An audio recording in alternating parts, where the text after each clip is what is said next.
हे दोस्तों, आपका स्वागत है हमारे इस चैनल पर। अगर आप आज का जो टॉपिक है वो ऐसे 20 ऐसे क्वेश्चनों के बारे में बताया जाएगा जो आपको कंप्यूटर में अक्सर पूछे जाते हैं। तो चलिए पहला क्वेश्चन हम स्टार्ट करते हैं। पहला क्वेश्चन ये है कि इंटरनेट के माध्यम से आपके कंप्यूटर में अनाधिकृत एक्सेस वर्जित करना किसका मुख्य उद्देश्य है।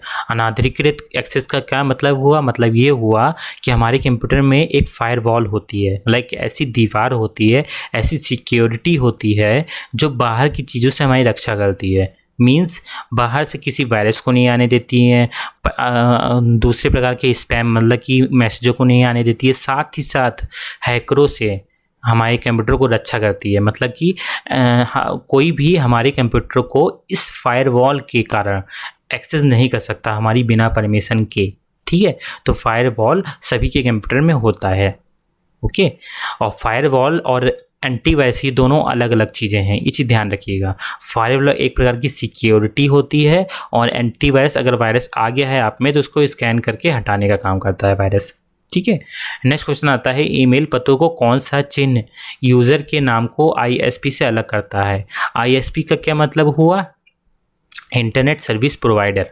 ठीक है, इंटरनेट सर्विस प्रोवाइडर से अलग करने का काम कौन करता है? और इंटरनेट सर्विस प्रोवाइडर क्या होता है? इंटरनेट सर्विस प्रोवाइडर जो होता है वो होता है जीमेल, yahoo.com, हॉटमेल, ये सब जो होते हैं। आपने देखा होगा जीमेल का जब अकाउंट बनाते हैं आप तो उसमें लिखते हैं, आप अपना नाम लिखते हैं फिर @ करके जीमेल, याहू मेल इस तरह लिखते हैं .com करके। ठीक है, तो इसमें 3 पार्टों में डिवाइड है। मीन्स जैसे कि जो नाम लिखा वो आपका यूज़र नेम हो गया, फिर उसको डिवाइड करने का काम करता है आईएसपी से @ उसके बाद आईएसपी का नाम लिखते हैं जैसे कि gmail.com, फिर डॉट के बाद कॉम लगाते हैं। ठीक है, तो वो कॉम जो हो गया वो आपका कॉमर्शियल हो गया, .g वो अलग हो गया, याहू अलग हो गया, ये चीज़ अलग अलग होती हैं। ठीक है, एक कॉमर्शियल वेबसाइट है इसलिए कॉमर्शियल ईमेल वेबसाइट है।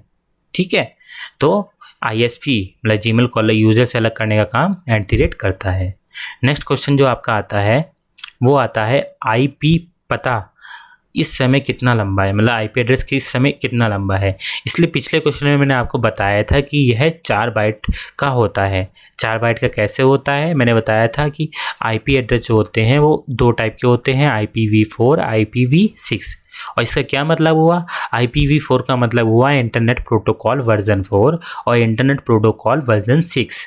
ठीक है, और ये जैसे इंटरनेट प्रोटोकॉल का एक एड्रेस दिया हुआ है, एक पार्ट जैसे 4 भागों में ये बटा हुआ है और एक भाग जो होता है वो 8 बिट का होता है और 8 बिट 1 बाइट के बराबर होता है। इसीलिए टोटल 4 भाग में 32 बिट पाए जाते हैं, 32 बिट के बराबर 4 बाइट पाए जाते हैं, मतलब कि एक बाइट में 8 बिट पाए जाते हैं। ये चीज़ ध्यान रखिएगा। ठीक है, जो 8 बिट है ना तो समझ लीजिए 1 बाइट बोलिए या फिर 8 बिट बोलिए, दोनों बराबर है। नेक्स्ट क्वेश्चन आपका जो आता है वो आता है ब्रॉडबैंड कनेक्शन के लिए कम से कम कितनी बैंडविड्थ की आवश्यकता होती है। अब अच्छा बैंडविड्थ होता क्या है? पहले बैंडविड्थ जो होता है जैसे कि इसको कहते हैं मतलब कि स्पीड जो आती है, मतलब कि किस स्पीड से डाटा हमारे पास आ रहा है उसी को हम बैंडविड्थ बोलते हैं। ठीक है, तो ये हम कम से कम जो होनी चाहिए 256 kbps होनी चाहिए। और kbps का मतलब क्या हुआ? किलोबाइट पर सेकंड स्पीड। ठीक है, किलोबाइट पर सेकंड स्पीड जो हो गया वो kbps का फुल फॉर्म हो गया। इस स्पीड से हमारे पास डाटा आना कम से कम इतना तो होना ही होना चाहिए सब जगह। ठीक है, नेक्स्ट क्वेश्चन जो आता है वो आता है मॉडेम का क्या मतलब हुआ। मॉडेम का मतलब जो होता है, इस मॉडेम का भी मतलब फुल फॉर्म होता है। अच्छा, मॉडेम होता क्या है पहले ये जान लीजिए। मॉडेम जो होता है, मॉडेम एक ऐसी डिवाइस है जिसमें हम टेलीफोन के तार के माध्यम से इंटरनेट को एक्सेस कर सकते हैं। मीन्स अगर किसी के यहाँ BSNL का लगा हुआ है फ़ोन तो उस टेलीफोन की लाइन के माध्यम से हम इंटरनेट घर पे चला सकते हैं इस मॉडेम के माध्यम से। ठीक है, और इसका फुल फॉर्म होता है मॉड्यूलेटर और डीमॉड्यूलेटर। ओके, नेक्स्ट क्वेश्चन जो आता है आपका, अपने नेट उपयोगी की गति को किसके द्वारा परिभाषित किया जाता है। तो ये सिंपल सी बात, इससे पहले हमने आपको बताया उसको kbps के माध्यम से परिभाषित किया जाता है, मतलब कि इस स्पीड से ही हमारे पास डाटा आता है, किलोबाइट्स पर सेकंड। बाकी जो बड़े बड़े देश होते हैं वहाँ टेक्नोलॉजी ज़्यादा विकसित है और पैसा उनके पास ज़्यादा है, इसलिए उन kbps की जगह mbps भी वहाँ पे चलता है और gbps भी चलता है। mbps का मतलब क्या होता है? मेगाबाइट, और gb के मतलब क्या होता है? गीगाबाइट। ओके। नेक्स्ट क्वेश्चन जो आता है आपका, EFT का क्या मतलब हुआ? EFT का मतलब क्या हो गया? Electronic fund transfer. Means present time में जो हम ऑनलाइन पेमेंट करते हैं किसी भी चीज़ का, तो उस पेमेंट को जो हम कहते हैं इलेक्ट्रॉनिक फंड ट्रांसफ़र, EFT। ठीक है। नेक्स्ट क्वेश्चन जो आपका आता है वो है, एक मल्टीमीडिया वेबसाइट पर एनालॉग वीडियो का प्रयोग करने के लिए आपको किसकी आवश्यकता पड़ती है? तो एक मल्टीमीडिया वेबसाइट है, तो इसको एनालॉग वीडियो का प्रयोग करने के लिए हमें जो आवश्यकता पड़ती है वो होती है वीडियो कैप्चर कार्ड। मतलब ये कार्ड हमें कंप्यूटर में मदरबोर्ड में लगाना पड़ेगा, तब जाके हम मल्टीमीडिया की वेबसाइट अगर कोई होगी तो उसमें हम एनालॉग वीडियो का प्रयोग कर सकते हैं। अगर ये कार्ड नहीं लगेगा तो हम उसका प्रयोग नहीं कर पाएंगे। ठीक है।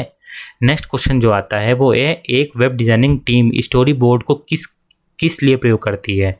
अब ये स्टोरी बोर्ड होता क्या है, इसको ज़रा एक कहानी के माध्यम से समझिए। मतलब मैं इसी में बताऊंगा।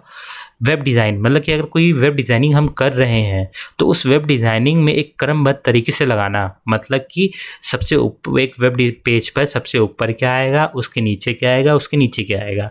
अब देखिए यहाँ पे एग्जांपल है मैंने आपको दिया है, और सबसे पहले देख लीजिए कि स्टोरी बोर्ड का मतलब हुआ वेबसाइट को प्लान करने के लिए स्टोरी बोर्ड का इस्तेमाल करते हैं। मतलब एक ऐसा बोर्ड जिसमें हम वेबसाइट को प्लान कर सके। मतलब कि जैसे कि एक वाइट बोर्ड हो गया, एक ब्लैक बोर्ड हो गया, तो उस पर हम ऊपर लिखें, सबसे पहले होम पेज आएगा, उसके नीचे वर्ड, एक्सेल और पावर पॉइंट की फाइलें या फिर उसका डाटा आएगा। वर्ड जो है एक्सरसाइज उसमें दिखेंगी, एक्सेल के क्यूज दिखेंगे, इसके नीचे ट्यूटोरियल दिखेंगे, इसमें एक्सरसाइज दिखेंगी। तो एक वेबसाइट को प्लान करने के लिए स्टोरी बोर्ड का इस्तेमाल किया जाता है। ठीक है। नेक्स्ट क्वेश्चन जो आता है आपका आता है, ब्रॉडबैंड कनेक्शन के लिए कम से कम कितनी बैंडविड्थ की आवश्यकता होती है? तो इसके लिए 256 kbps की आवश्यकता होती है। ओके। नेक्स्ट क्वेश्चन जो आता है आपका, कंप्यूटरों को आपस में जोड़कर जो संरचना बनती है उसे क्या कहते हैं? उसको हम टोपोलॉजी कहते हैं। ये देखिएगा इंपॉर्टेंट है आपके लिए। कंप्यूटर को आपस में जोड़कर जो संरचना बनती है उसको क्या कहते हैं? टोपोलॉजी। और टोपोलॉजी कितने टाइप की होती है? वो होती है पॉइंट टू पॉइंट टोपोलॉजी, बस topology, hybrid topology, ring topology, mesh topology, star topology, और यहाँ जो है वो है ट्री टोपोलॉजी। ठीक है। इस टोपोलॉजी का मैंने अलग से एक वीडियो बनाया हुआ है, जो आप अगर इनके बारे में अलग से जानना चाहते हैं तो आई बटन पे मैं उसका लिंक दे दूंगा, साथ ही साथ डिस्क्रिप्शन पे भी उसका हम लिंक दे देंगे, वहाँ जाके देख सकते हैं। ठीक है। वैसे भी हम एक ऊपर इसको बता देते हैं। पॉइंट टू पॉइंट का मतलब क्या होता है? जहाँ पर एक कंप्यूटर से डायरेक्ट दूसरे कंप्यूटर में चला जाए। बस टोपोलॉजी में इस तरह एक तार के माध्यम से कंप्यूटर कनेक्ट रहते हैं। हाइब्रिड में सब एक दूसरे से कनेक्ट रहते हैं। रिंग में एक रिंग के टाइप में कंप्यूटर कनेक्ट रहते हैं। मैश में भी मैश लगभग हाइब्रिड के ही रूप में होता है। ट्री में एक ट्री की तरह कनेक्ट रहते हैं, और स्टार में एक स्टार की तरह सारे कंप्यूटर कनेक्ट रहते हैं। उनका क्या काम है, किस तरह डाटा ट्रांसफर करते हैं, ये सब जानना चाहते हैं तो टोपोलॉजी का आप भाग देख सकते हैं। नेक्स्ट क्वेश्चन, इंटरनेट किस प्रकार का नेटवर्क है? इंटरनेट जो है वैन है। मतलब कि एक कहानी आता है, नेटवर्क कितने टाइप के होते हैं, तो नेटवर्क का भी मैंने आपको लिंक दे दूंगा, देख लीजिएगा। नेटवर्क कई प्रकार के होते हैं, जैसे लैन हो गया, लोकल एरिया नेटवर्क, मैन हो गया, और वैन हो गया, और इसके अलावा कैन हो गया, कैंपस एरिया नेटवर्क। इस प्रकार के कई प्रकार के नेटवर्क होते हैं। और एक वैन जो होता है जिसको हम वाइड एरिया नेटवर्क कहते हैं, तो यह वाइड एरिया नेटवर्क को हम इंटरनेट बोलते हैं। मतलब पूरे पृथ्वी पे या फिर बोलें पूरे वर्ल्ड में जो एक्सेस होता है उसको हम इंटरनेट बोलते हैं, और इसी इंटरनेट को हम नेटवर्क कहते हैं। नेटवर्क का मतलब क्या हुआ? नेटवर्क का मतलब ये हुआ कि सारे कंप्यूटर किसके माध्यम से एक दूसरे से जुड़े हुए हैं। तो आज देखिएगा आप लोग कि प्रेजेंट टाइम में सारे कंप्यूटर जो हैं वो इंटरनेट के माध्यम से एक दूसरे से जुड़े हुए हैं। इसका क्या मतलब हुआ? मतलब कि आप घर बैठे बैठे अमेरिका हो या फिर फ्रांस हो या कहीं भी आप किसी प्रकार का डाटा ट्रांससेंड कर सकते हैं। इसका मतलब यही हुआ ना कि यहाँ का कंप्यूटर, इंडिया का कंप्यूटर यूएसए से जुड़ा हुआ है, इसलिए आप यहाँ का कि कोई भी चीज़ वहाँ भेज सकते हैं। ठीक है। इसी प्रकार के नेटवर्क को वैन कहते हैं, और वैन जो है इंटरनेट को ही कहा जाता है। ओके। नेक्स्ट, किस नेटवर्क टोपोलॉजी में मुख्य नोड फेल हो जाने पर पूरा नेटवर्क फेल हो जाता है? इसको हम कहते हैं स्टार टोपोलॉजी। ठीक है।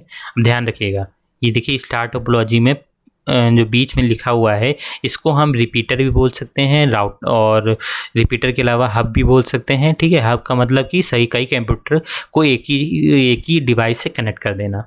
अब देखिएगा इसमें अगर ये बीच वाली चीज़ ख़राब हो गई तो ये सारे कंप्यूटर काम करना बंद कर देंगे, और इसके अपोजिट अगर इसमें ये ख़राब हो गई तो आगे वाले कंप्यूटर चलते रहेंगे, ये वाला ख़राब हो गया तो आगे वाले कंप्यूटर चलते रहेंगे। इसी तरह ट्री में, हाइब्रिड में, रिंग और मैश इसी तरह है। ठीक है, इसमें किसी प्रकार का कोई भी नोड नहीं, वो नहीं लगता है, डिवाइस नहीं लगती है, जैसे हब नहीं लगता है, रिपीटर नहीं लगता है, ये सही चीज़ें नहीं लगती हैं इसमें। हब क्या है, रिपीटर क्या है, अगर ये चीज़ देखना चाहते हैं तो आप हमारे कंप्यूटर की प्लेलिस्ट में देख सकते हैं। नेक्स्ट क्वेश्चन जो आता है आपका वो है www क्या होता है। तो ये हमने बताया है आपको, वर्ल्ड वाइड वेब होता है, और इसके आविष्कारक कौन थे, टिम बर्नर्स ली थे।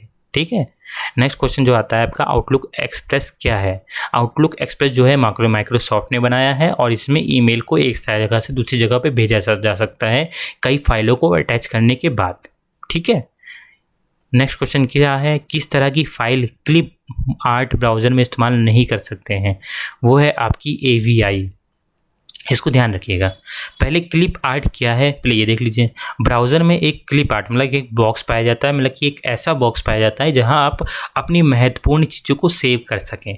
ठीक है, मतलब कोई ये महत्वपूर्ण वेबसाइट है उसको सेव कर सकें, महत्वपूर्ण पिक्चर है उसको सेव कर सकें। तो इस क्लिप आर्ट में जो ब्राउज़र में पाया जाता है, इसमें हम क्या इस्तेमाल नहीं कर सकते हैं, वो है AVI। AVI एक प्रकार की वीडियो की फ़ाइल होती है। ठीक है, जिसमें हम वीडियो चलाते हैं, वो एक फ़ाइल होती है। ठीक है, नेक्स्ट क्वेश्चन जो आता है आपका वो है FDDI क्या है। तो FDDI को हम फाइबर डिस्ट्रीब्यूटेड डाटा इंटरफेस कहते हैं। इसका क्या मतलब हुआ, यह अक्सर रिंग नेटवर्क में इस्तेमाल किया जाता है, मतलब कि एक ऐसी फाइबर की केबल जो सभी कंप्यूटर या लैपटॉप को आपस में जोड़ सके, उसी को हम FDDI कहते हैं। ये फाइबर की केबल होता है जिसमें काफ़ी फास्ट डाटा ट्रांसफ़र होता है। ठीक है, इसी को हम रिंग टोपोलॉजी कहते हैं, और FDDI का इस्तेमाल रिंग टोपोलॉजी में ही होता है।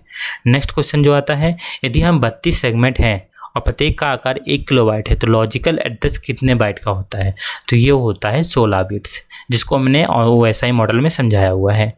नेक्स्ट क्वेश्चन आपका आता है, सर्वाधिक विश्वसनीय टोपोलॉजी कौन सी होती है, तो ये होती है बस टोपोलॉजी। क्यों होती है, इसमें मतलब इसलिए होती है जो ये भी एक तार होता है जिसके माध्यम से ये सब कंप्यूटर जुड़े हुए होते हैं। मतलब अगर ये कंप्यूटर नहीं काम कर रहा है तो बाकी ये कंप्यूटर काम करेंगे, अगर बीच का कंप्यूटर ये काम नहीं कर रहा है तो बाकी ये काम करेंगे, इसलिए सर्वाधिक विश्वसनीय टोपोलॉजी बस टोपोलॉजी होती है। ठीक है, नेक्स्ट क्वेश्चन आपका आता है, सबसे बड़ा ऑडियो फाइल फॉर्मेट कौन सा है। तो सबसे बड़ा ऑडियो फाइल फॉर्मेट जो होता है वो MP3 होता है। अब जो MP3 में सॉन्ग सुनते हैं, गाने सुनते हैं, तो वो ऑडियो की सबसे बड़ी फाइल है, ध्यान रखिएगा। तो आज के लिए बस इतना ही। अगर आपको हमारा चैनल पसंद आता है तो सब्सक्राइब कर सकते हैं, साथ ही साथ लाइक और शेयर कर सकते हैं, और अगर कोई सुझाव देना चाहते हैं तो कमेंट बॉक्स में हमें दे सकते हैं। तो आज के लिए बस इतना ही, धन्यवाद।